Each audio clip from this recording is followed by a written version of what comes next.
자, 이 주일 예배 가운데 주신 하나님의 말씀 함께 보겠습니다. 오늘 주신 말씀은 누가복음 14장 15절부터 24절까지입니다. 누가복음 14장 15절로 24절까지 말씀.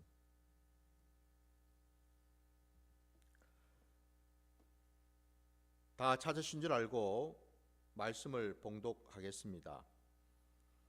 함께 먹는 사람 중에 하나가 이 말을 듣고 이르되 무릇 하나님의 나라에서 떡을 먹는 자는 복되도다 하니 이르시되 어떤 사람이 큰 잔치를 베풀고 많은 사람을 청하였더니 잔치할 시각에 그 청하였던 자들에게 종을 보내어 이르되 오소서 모든 것이 준비되었나이다 하매 다 일치하게 사용하여 한 사람은 이르되 나는 밭을 샀음에 아무래도 나가 보아야 하겠으니 청컨대 나를 양해하도록 하라 하고 또 한 사람은 이르되 나는 소 5겨리를 샀음에 시험하러 가니 청컨대 나를 양해하도록 하라 하고 또 한 사람은 이르되 나는 장가 들었으니 그러므로 가지 못하겠노라 하는지라.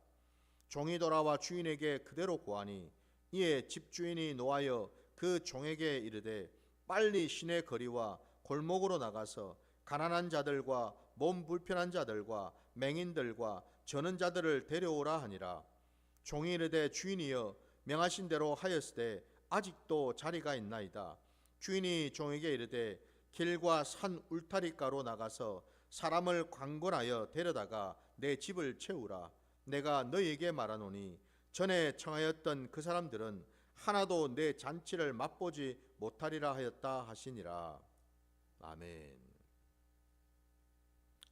자, 오늘 우리에게 주신 이 본문 말씀을 가지고 청함을 받을 자라는 제목으로 말씀을 나누고자 합니다. 오늘 우리 주님께서 이 큰 그 잔치 자리에 대한 비유의 말씀을 본문 전체에 걸쳐서 하신 것을 우리가 볼 수가 있어요. 근데 이 비유의 말씀을 하신 이유는 앞에 우리가 읽었던 본문 첫 절인 15절 말씀에 식사 자리에 그 초청을 받았던 사람들 그 가운데 한 사람이 예수님을 비롯하여 함께하는 모든 자들 앞에서 이렇게 얘기를 합니다. 무릇 하나님의 나라에서 떡을 먹는 자는 복되도다 라고 말입니다. 이 사람이 뭘 알아서 이렇게 말했는지 우리는 정확히 알 수는 없어요. 근데 그도 아마도 주님이 자신들과 그 자리에 함께 모여서 식사를 하고 있는 그 모습을 보면서 아마도 이런 얘기를 하지 않았을까. 그러니까 다시 말씀드리면 이 사람은 어렴풋이라도 주님이 이 땅에 왜 오셨는지, 그리고 주님께서 이 땅에 오셔서 하신 일이 무엇인지를 들어서 알고 있었지 않았을까. 주님이 이 땅에 오신 이유가 뭐예요, 여러분? 회개하라, 천국이 가까이 왔느니라 말씀하셨죠, 그죠? 주님은 우리에게 하나님의 나라를 선물로 주시기 위해서 오셨습니다. 하나님의 나라 안으로 우리를 초청하시기 위해서 오셨다 이 말이에요. 주님이 오심으로 말미암아서 비로소 여호와 하나님의 그 선하신 계획과 뜻이 성취되고 이루어졌죠. 곧 우리 주님이 하나님의 나라요. 그것을 또 우리 성경에는 아들의 나라라고도 표현하지 않습니까? 그죠? 우리 주님이 오신 그 자체가 바로 하나님의 나라가 임했다라는 거죠. 그러니 주님이 계신 그곳에 곧 뭐예요? 하나님의 나라가 임했다라는 것 아니겠습니까? 그러니까 이 사실을 이 한 사람이 어느 정도 깨달았는지 이 얘기를 했을 때에 주님께서 곧이어서 바로 비유의 말씀을 하셨습니다. 그게 바로 잔치 자리에 청함을 받은 사람들의 면면들을 주님은 비유로 말씀을 하셨는데, 놀랍게도 그 비유 말씀에 보면은 청함을 받은 자들의 그 유형이 크게 세 유형이 나와요. 첫 번째 유형을 오늘 본문에 보면은 18절부터 여러분 20절까지 걸쳐서 한 유형이 나오는데, 이들은 모두가 다 뭐예요? 집주인이 집안에 큰 잔치를 이제 베풀려고 사람들을 부르러 갔잖아요. 청하러 갔습니다. 종을 보냈단 말입니다. 근데 여기 지금 나오는 이 사람들은 하나같이 다 거절을 하였습니다. 나는 이런 일 때문에, 또 이런 일 때문에 나는 못 가겠으니 이해해달라. 언뜻 굉장히 예의가 있고 공손한 것처럼 말을 하고 있습니다. 그죠? 아유, 내가 가고 싶은데, 정말 내 마음은 꿀떡 같은데, 아유, 안타깝게도 마침 내가 이런 일이 있어가지고, 이런 어떤 상황이 있어가지고, 아이고, 못 가겠네요. 어떡하죠? 이해 좀 해주세요. 내가 다음번에는 꼭 가겠습니다. 마치 이런 어떤 뉘앙스를 보이고 있지 않습니까? 그죠? 굉장히 겉으로 보면은 굉장히 공손하고 예의가 바른 어떤 거절과 사양을 하는 것처럼 보이죠. 그죠? 예.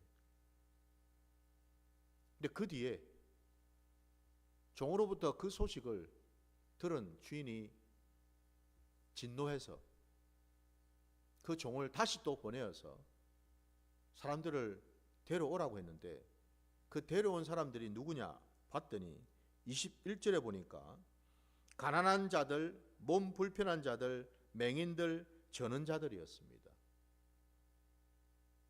이들은 다 초청을 받아서 기꺼이 왔습니다.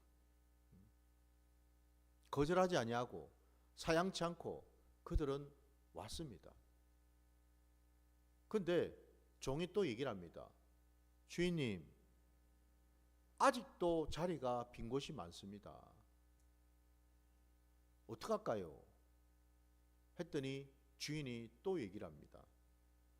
23절 말씀해 보면은 주인이 종에게 이르되 길과 산 울타리 가로 나가서 사람을 강권하여 데려다가 내 집을 채우라 라고 말합니다. 이번에는 그냥 주변에 있는 사람들뿐만 아니고요, 멀리 길에서, 그리고 산 울타리 가에 살고 있는 멀리 떨어진 곳에 있는 사람들까지도 다 불러들여라. 다 불러서 이 잔치 자리를 채워라. 그래서 그 종이 가서 그 사람들을 다 불러 모은다는. 그래서 그 자리가 채워졌어요. 이렇게 여러분, 오늘 주님께서 우리에게 말씀하신 비유 안에는 주님의 그 집주인의 그 초청을 받은 자들의 세 유형을 우리가 보게 되는데, 이 각각의 유형들이 담고 있는 의미가 무엇일까? 당연히 이 큰 잔치 자리는 뭐겠습니까, 여러분? 그냥 잔치가 아니라, 그죠? 마지막 때에, 마지막 그 심판의 때에 우리 주님이 우리를 구원하시고 우리에게 영원한 생명을 주실 바로 그때 아닙니까? 그죠? 그때에 초청을 하게 되었는데, 거기에 놀랍게도 오늘 우리가 읽은 이 첫 번째 유형의 사람들은 하나같이 다 거절을 했다라는 겁니다. 거절한 이유를 하나하나 한번 또 보게 되면은, 첫 번째 한 사람은 나는 밭을 샀기 때문에 밭을 보러 가는 게 나는 급해. 그래서 미안하지만 나는 못 갈 것 같습니다. 두 번째 사람은 또 보면은 나는 소 5 겨리를 샀기 때문에 이 소들이 제대로 내가 샀는지, 일을 잘 할지 어떨지 내가 한번 테스트를 해봐야 돼서 지금 내가 갈 수가 없습니다. 그리고 세 번째 사람은 나는 장가를 들었기 때문에 미안하지만 거기에 갈 수가 없어요. 여기 지금 밭을 사고 소를 사고 장가를 들고 이게 다 뭘까요, 여러분? 이 비유의 말씀이 의미하는 바가 뭐겠습니까? 왜 이 비유 말씀에서 하나같이 이 사람들은 집주인의 초청을 거절을 했을까? 무엇 때문에? 이유는 간단하지요. 이 세 사람들은 모두 다 자기 일에 바빴다라는 거죠. 집주인의 초청보다도 하나님의 부르심, 하나님의 그 구원의 역사 속으로 들어오기보다는 자기 일을 한다고 자기 것을 위해서 바빴다라는 거죠. 하나님의 말씀은 부차적이었다라는 겁니다. 듣기는 참 좋은데 일리는 있는데 미안하지만 내 일이 바빠서 내 것이 중요해서 내 것부터 먼저 해놓고 그 다음 하나님 말씀을 내가 듣겠습니다. 하나님의 뜻을 내가 한번 생각해 보겠습니다. 그리고 갈지 말지 내가 한번 판단해 보겠습니다. 이게 뭐죠, 한마디로? 온통 이 세 사람들은 내가 주인이 된 거죠, 그죠? 내 일이 중요하고 내 생활이 중요하고 내 것이 중요하고 온통 내가 주인이 되어서 이 세상을 살아가고 있어요. 안타깝게도 이들은 이게 다예요. 무슨 얘기냐? 내가 언제 죽을지, 다음날 내한테 무슨 일이 일어날지 이 사람들은 전혀 모르죠, 지금. 그죠? 곧 무슨 얘기죠? 하나님을 전혀 모르는 사람들이다 이 말이에요, 지금. 하나님께서 자신들의 모든 생사 여탈권과 하나님의 그 주권 아래에서 죽이기도 하시고 살리기도 하신다는 이 사실을 이들은 전혀 모르고 있다는 거예요.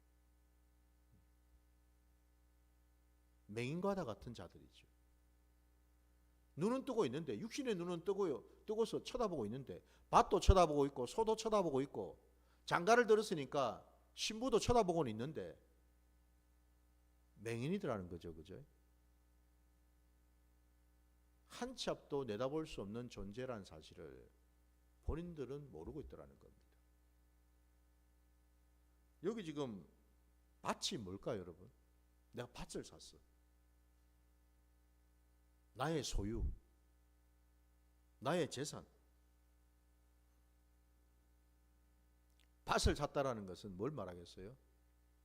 내가 이제 이 밭의 주인이라는 것 아닙니까? 그죠? 이게 나의 우상이 된다라는 거예요. 왜? 밭을 산 주인에게는 그 밭이 이제는 자기의 전부가 되고 우상이 되어버리거든요. 밭을 뭐하러 사겠습니까? 그냥 뭐 쳐다만 보려고 사겠어요? 아니죠, 그죠? 밭에 열심히 농사 지어가지고 아이고 이제 장차 내가 많은 것을 이제 수확해가지고 이제 부자가 한번 돼봐야지. 모든 시간과 모든 열정과 수고를 이 밭에다가 다 투자하겠죠, 그죠? 한마디로 이 사람에게 사게 된 이 밭은 우상이 되어버렸다는 거예요. 뿐만 아니라 여러분, 나는 소 5겨리를 샀다고 했는데 한 겨리가 여러분 2마리 아닙니까? 그죠? 10마리의 소를 샀어요. 적은 숫자가 아니죠, 그죠?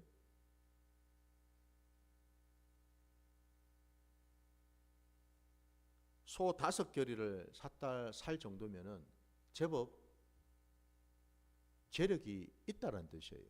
제법 살만하다는 거죠. 그죠? 이런 자가 또 소 5결의를 또 샀어요. 그리고 그 소를 이제 내가 산 소를 한번 튼튼한지 일 잘하는지 시험을 한번 해보려고 했다고 되어 있습니다. 이 사람에게 이 소가 갖는 의미는 뭐겠습니까? 나의 능력, 나의 재주, 나의 실력, 내가 가지고 있는 어떤 은사, 이런 것들이겠죠. 그죠? 이것이 또한 이 사람에게는 우상이 되어버렸습니다.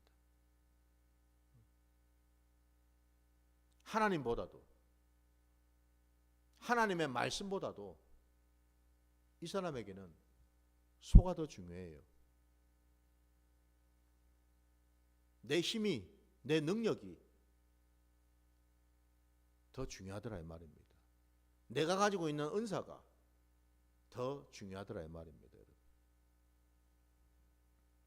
세 번째, 이 사람, 나는 장가를 들었기 때문에 갈 수가 없어요. 장가를 들었다라는 게 뭘 말할까요, 여러분? 관계를 말하겠죠, 그죠? 사람들과의 관계 말입니다. 하나님과의 관계보다도 사람들과의 관계에 더 목을 매는 거죠. 저와 여러분이 우선적으로 우리가 먼저 해야 될 것이 하나님과의 관계죠. 하나님과의 관계가 온전할 때 비로소 사람과의 관계도 형통할 수 있고 온전할 수가 있다는 게, 이게 하나님 나라의 원리인데 이 사람은 그 원리를 도무지 모르고 있다는 거죠. 장가 들어서 뭐합니까? 장가 들어서 뭐 하겠습니까? 이제는 가정을 꾸리고 자녀를 놓고 행복하게 살려고 생각하지 않았겠어요, 여러분? 이 의미하는 바가 뭐죠? 장가를 든다라는 의미는 나의 미래, 행복한 미래를 꿈꾸고 있다라는 거예요. 여러분, 하나님과 아무런 관계가 없는 미래가 있을까? 하나님의 말씀과 상관없는 미래가 온전할 수 있을까? 불가능하다라는 건데, 이 사람은 모르고 있다라는 겁니다. 이 사람에게 역시 뭐예요? 내가 꿈꾸는 것들, 이게 우상이 되어버렸어요. 내가 바라는 것들, 내가 소원하는 것들, 이게 우상이 되어버렸다라는 거죠. 그러니까 한마디로 결론은요, 이 세 사람, 이 거절한 이 세 사람은 모두가 다 뭐예요? 하나님이 아닌 자기 자신이 만든 우상에게 빠져서 살고 있더라 이 말입니다. 그러니 이들이 하나님을 알 수도 없고 볼 수도 없고 만날 수가 없겠죠, 그죠? 너무나 당연한 이치라는 거. 이들은 결단코 하나 앞에 나갈 수가 없어요. 내 안에 내가 만들어 놓은 우상이 있는 한은 결코 우리는 하나님을 제대로 만날 수가 없다라는 거죠. 많은 사람들이 놀랍게도 오늘날 여호와 하나님을 우상시합니다. 우상처럼 생각합니다. 놀랍게도. 우상이 뭐예요, 여러분? 내가 만들어 놓은 것들이죠, 그죠? 내가 만든 게 우상입니다. 나를 위해서 존재하는 것이 우상이잖아요. 곧 그 말은 하나님을 우상처럼 대한다라는 말은 뭐예요? 하나님은 내가 원하는 대로 해줘야 돼. 내가 바라는 것을 이루어줘야 돼. 내 소원 성취를 위해서 하나님은 이러저렇게 일하시고 행해야 돼. 하나님을 이용하는 것, 그게 바로 우상이죠, 그죠? 오늘날 많은 사람들이 하나님을 우상처럼 대하고 있더라 이 말입니다. 과연 그런가? 우리 하나님은 우상이신가? 저와 여러분이 알고 있는 것처럼 출애굽기 구약의 말씀에서 여호와 하나님께서 출애굽의 이스라엘 백성들을 이끌어내실 때에 그냥 이끌어내신 게 아니라 무슨 일을 행하셨습니까? 그 애굽 땅에 10가지 재앙을 일으키셨죠. 그 재앙을 일으키신 이유가 뭐겠어요, 여러분? 그것도 한 번도 아니고 두 번도 아니고 10번씩이나. 말씀에도 분명히 나와 있는 것처럼 하나님이 그렇게 10가지 재앙을 그 땅에 사는 애굽인들에게도 그리고 이스라엘 백성들에게도 똑똑히 보여주신 까닭은 그 애굽에 있는 모든 우상들을 하나님은 다 죽이기를 원하셨다라는 겁니다. 깨뜨리셨다라는 거예요. 박살을 내셨다 이 말입니다. 한마디로. 그들이 그렇게 애굽 사람들이 그렇게 믿고 받들고 추종했던 경배했던 그 신들이라고 하는 것들이 사실은 다 뭐란 말입니까? 죽어있는 아무짝에도 쓸모없는 우상일 뿐이었다라는 거죠. 신이 아니었다라는 거예요. 한마디로. 사람이 만들어 놓은 우상은 절대로 신이 될 수 없다라는 거죠. 그거를 여러분 낱낱이 보여주셨다라는 거예요. 그걸 왜 보여주셨겠습니까? 우리에게? 우리 안에 만들어 놓은 그 애굽의 신들, 그거를 낱낱이 깨뜨리기를 원하신다라는 거죠. 깨뜨리기를 원하십니다. 우리 안에 나도 모르는, 아니 어쩌면은 더 은밀하고 더 노골적인 우상들이 있다라는 겁니다. 어떤 사람은 물질에, 어떤 사람은 건강에, 어떤 사람은 직분에, 어떤 사람은 은사에, 어떤 사람은 관계에,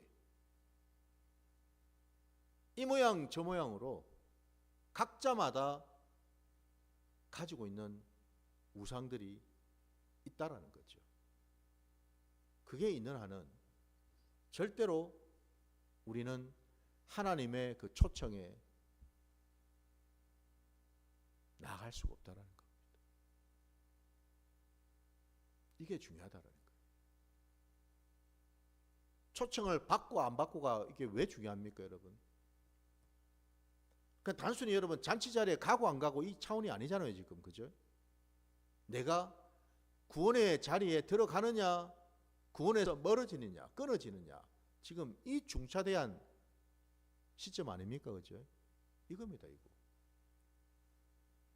구원을 받느냐 못 받느냐. 아니 오랜 세월 내가 예수를 믿었는데, 직분도 맡았는데, 봉사도 구제도 했는데, 선교도 했는데 왜 내가 구원을 못 받지? 주님이 분명히 말씀하시죠. 착각하지 마라고. 그게 중요한 게 아니라고. 내 음성을 듣고 내 말을 듣고 정말 내가 부를 때에 응답하고 나의 초청에 반응해서 내 앞으로 나올 때에 내가 있는 그곳에 너도 함께 있을 때에 너는 구원이 있어. 그 말씀을 지금 하시는 거죠. 구원이 네 마음대로 받았다 안 받았다 얘기할 수 있는 게 아니다라고 분명히 말씀하신단 말입니다. 이런 자들은 구원으로부터 멀어졌다 이 말이에요. 온통 자기 속에 우상을 가지고 있었기 때문에, 하나님을 몰랐기 때문에. 반면에 두 번째 유형의 여러분, 다시 가서 부른 사람들이 아까 우리가 21절 말씀에 본 것처럼 그들은 가난한 자들이고 몸이 불편한 자들이고 맹인들이고 저는 자들이었습니다. 하나같이 다 어떻습니까? 온전하지 못하죠, 그죠? 연약합니다, 여러분. 소외된 자들입니다, 여러분. 사람들이 볼 때는 참으로 형편없는 자들입니다. 저런 사람들이 구원을 받을 수 있을까? 저런 사람들이 어떻게 초대를 받을 수 있을까 싶은 그런 자들. 놀랍게도 하나님은 이런 자들을 부르시고 이런 자들이 그 자리에 들어가더라 이 말인데요. 이게 정확하게 여러분 오늘 이 시대에 우리 교회 안의 모습하고도 들어맞는다라는 거예요. 우리 말씀 한번 찾아볼게요. 우리 고린도전서 1장 26절을 한번 보겠습니다. 고린도전서 1장 26절부터 27절까지 29절까지입니다. 26절부터 29절까지. 형제들아 너희를 부르심을 보라. 육체를 따라 지혜로운 자가 많지 아니하며 능한 자가 많지 아니하며 문벌 좋은 자가 많지 아니하도다. 그러나 하나님께서 세상에 미련한 것들을 택하사 지혜 있는 자들을 부끄럽게 하려 하시고 세상에 약한 것들을 택하사 강한 것들을 부끄럽게 하려 하시며 하나님께서 세상에 천한 것들과 멸시받는 것들과 없는 것들을 택하사 있는 것들을 패하려 하시나니 이는 아무 육체도 하나님 앞에서 자랑하지 못하게 하려 하심이라. 아멘. 교회에 들어온 자들이 이렇다라고 사도 바울이 지금 얘기를 하고 있습니다. 교회에 들어온 자들의 면면을 한번 보라는 겁니다. 거기에 지혜로운 자가 있는지 능한 자가 있는지 문벌이 좋은 자가 있는지 많이 배운 자를 말하죠. 그죠? 그러니까 한마디로 뭐예요? 세상적으로 볼 때 내가 생각해 볼 때 그런 대로 내 나름대로 뭔가를 좀 갖췄다라고 생각할 수 있는 그런 모습들 아닙니까? 그죠? 하나님은 그런 자를 부르시는가? 아니더라는 겁니다. 교회를 보니까. 미련한 자들, 약한 자들, 천한 자들, 멸시받는 자들, 없는 자들, 이런 자들을 하나님은 찾으시고 부르셔서 그 반대편에 있는 지혜가 많다고 자랑하는 자들, 강하다고 자랑하는 자들, 나는 굉장히 고상하고 굉장히 나는 이 지위가 높다고 생각하는 자들,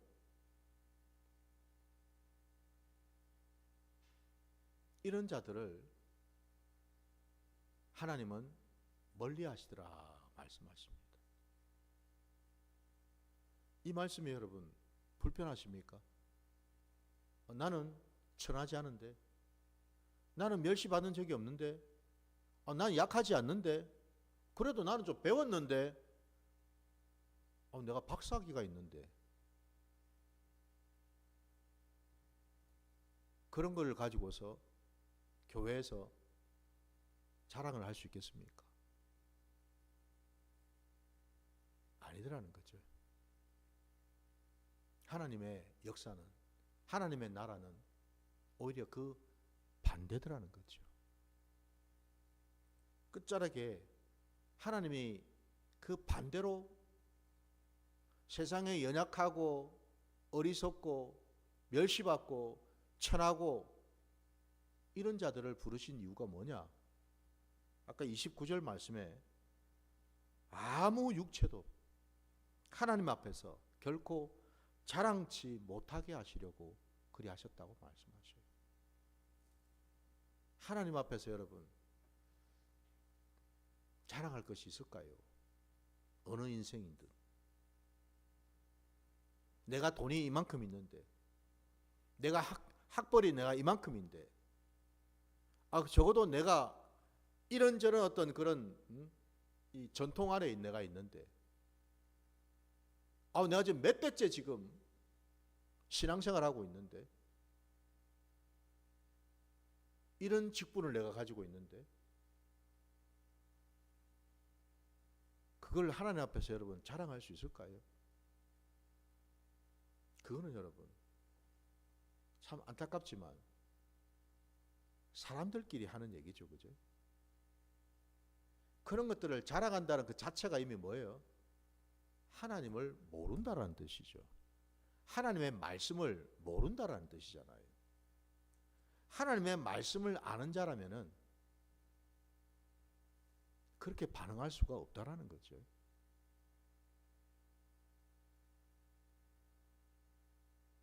우리 주님은 죄인을 부르러 오셨지 의인을 부르러 오신 게 아니라고 말씀하셨잖아요. 우리 주님은 병든 자를 고치러 오셨지 건강한 자를 만나러 오신 게 아니라고 말씀하시지 않습니까? 그렇죠? 이것만 놓고 보더라도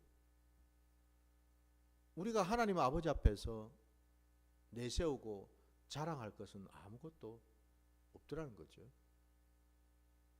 우리는 다 예수 그리스도가 아니면 이미 죽어 마땅한 자들이었는데 그것을 내가 거부한다, 불편해한다, 인정하지 않는다. 그 말인즉슨 뭐예요? 예수 그리스도를 인정하지 않는다라는 뜻이죠. 고상한 예수입니까, 여러분? 학벌이 있고 학식이 있는 예수입니까?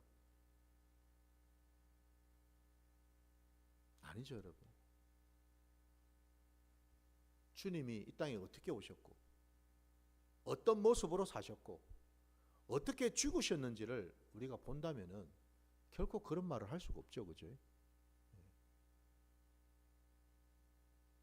근데 왜 오늘날 예수를 믿는다고 하는 자들이 놀랍게도 교회 안에서 이런 것들을 강조하고 주장할까요?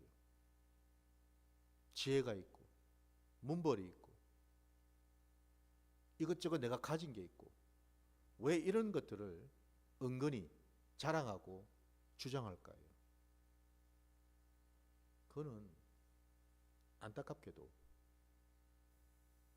주님을 모를 뿐만 아니라 오늘 주님의 비유의 말씀처럼 결코 그 사람은 구원의 자리에 초대받을 수가 없다라는 것을 분명히 알아야 될 줄 믿습니다. 이게 중요하다라는 거예요. 심지어는 주님은 또 이렇게도 말씀합니다. 내가 베푼 잔치 자리에 올 자들은 또 있어. 더 와야 돼. 라고 하시면서 오늘 본문 23절 말씀에 길에도 가서 부르고 산 울타리 가로도 나가서 사람을 불러서 채우라고 말씀하죠. 길이며 여러분 산 울타리의 가가 의미하는 바가 뭐겠습니까? 여러분 이게 다름이 아니라 바로 예수님 시대에 예수님 앞에서 그렇게 자기 자신을 자기가 누구이며 자기가 유대인이고 어느 지파에 소속되어 있고 자기 신분이 바리새인이고 서기관이고 이런 것들을 주장하고 강조하는 이런 선민의식에 젖어 있는 이런 사람들이 아니라 그들이 손가락질하고 멸시하고 개취급하는 이른바 자기들 말로는 하나님으로부터 끊어졌다라고 생각했던 그런 이방인들, 이방의 민족들, 이들이 지금 길과 산 울타리 가에 있는 자들 아닙니까, 여러분? 울타리 넘어 있다 이 말이에요, 여러분. 하나님은 예수님 앞에서 내가 선민의식에 빠져서 나는 아브라함의 자손이라고 나는 하나님이 택한 백성이라고 자부하면서 교만을 부리는 자들을 부끄럽게 하시려고 그들이 개라고 치부하면서 욕했던 무시했던 이런 이방 족속을 하나님은 부르시더라는 거죠. 우리 로마서 여러분 11장으로 한번 가보겠습니다. 11장 19절.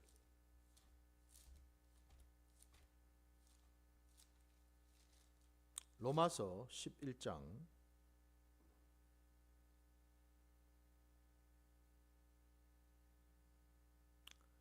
17절부터 한번 볼게요. 24절까지.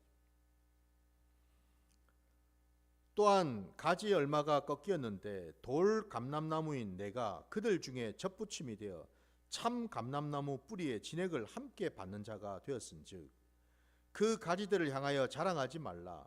자랑할지라도 내가 뿌리를 보존하는 것이 아니요 뿌리가 너를 보존하는 것이니라.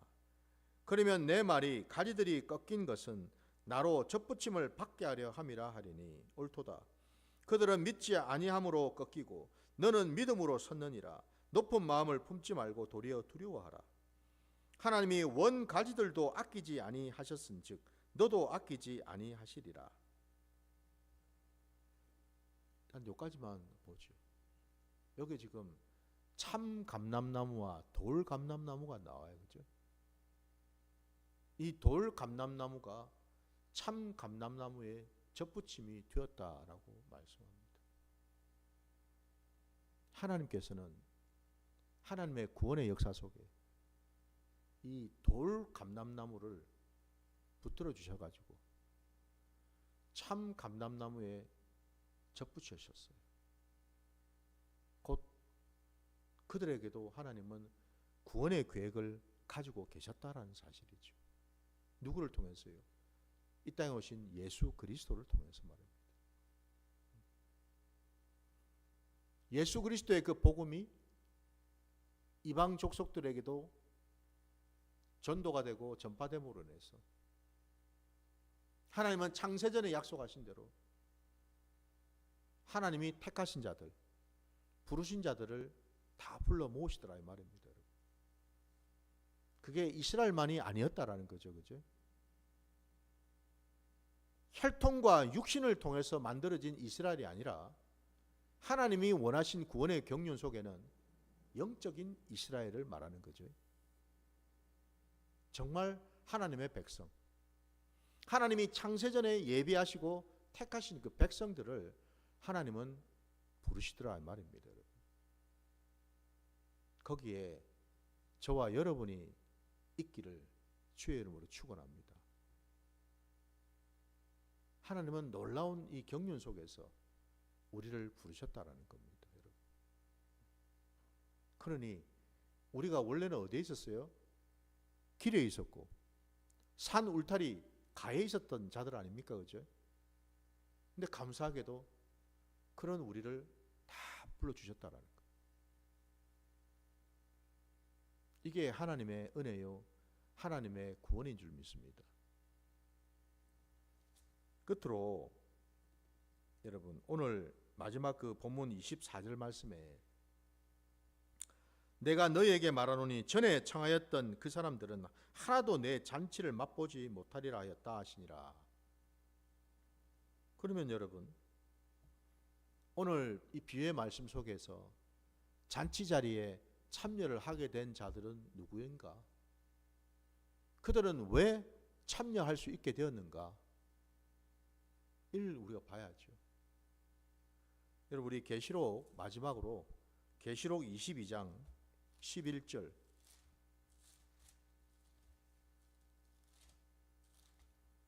계시록 22장입니다.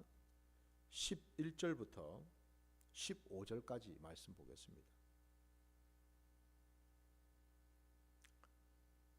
불의를 행하는 자는 그대로 불의를 행하고 더러운 자는 그대로 더럽고 의로운 자는 그대로 의를 행하고 거룩한 자는 그대로 거룩하게 하라. 보라, 내가 속히 오리니 내가 줄 상이 내게 있어 각 사람에게 그가 행한 대로 갚아주리라. 나는 알파와 오메가요 처음과 마지막이요 시작과 마침이라. 자기 두루마기를 빠는 자들은 복이 있으니 이는 그들이 생명나무에 나아가며 문들을 통하여 성에 들어갈 권세를 받으려 함이로다. 개들과 점술가들과 음행하는 자들과 살인자들과 우상 숭배자들과 및 거짓말을 좋아하며 지어내는 자는 다 성 밖에 있으리라. 아멘.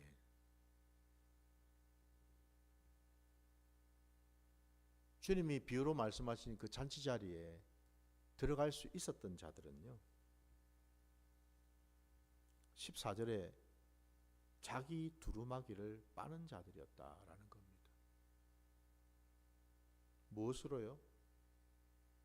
어린 양의 보혈로 말이죠. 주님의 보혈로 말입니다. 자기 두루마기를 빠는 자들. 주님의 음성을 듣고 따르는 자들이었다라는 거예요. 그래서 주님이 말씀하셨잖아요. 나는 선한 목자라고. 나는 내 양을 알고 양도 내 음성을 듣는다라고. 그들이 잔치자리에 참여할 수 있었던 것은 그들은 주님의 음성을 들었거든요. 저분이 나의 목자라는 것을 알았거든요. 그리고 주님의 그 음성을 듣고 따랐거든요. 주님이 계신 그곳이 내가 있어야 될 자리라는 것을 그들은 알았다라는 거죠. 그거는 여러분 누가 가르쳐 줬기 때문에 아니죠, 여러분. 성령님께서 그들을 붙드셔서 그들의 마음에 그 믿음을 허락하시고 그리 할 수 있도록 붙드셨기 때문에 가능한 거겠죠. 부디 저도 여러분도 이제는 우리가 오직 하나님의 그 선하신 뜻 안에 주님의 음성을 듣고 날마다 내 두루마기를 빨아서 주님이 기뻐하시는 주님의 그 거룩한 옷을 덧입을 수 있는 그런 자들 되시기를 주의 이름으로 축원합니다. 그러려면 여러분 내 안에 내가 만든 우상이 있어서는 안 될 줄 믿습니다. 오직 주님 한 분만 붙들고 의지할 때 그분이 바로 여호와 하나님이심을 깨달을 때 우리는 주님이 약속하신 그 잔치 자리에 들어가게 되는 줄 믿습니다. 저도 여러분도 그 복된 자리에 들어가셔서 이 세상과 족히 비교할 수 없는, 감당할 수 없는 그 놀랍고도 풍성한 은혜 안에 계시기를 주의 이름으로 축원합니다. 자, 오늘 말씀 여기까지 드리고 우리 함께 찬양 부르시겠습니다.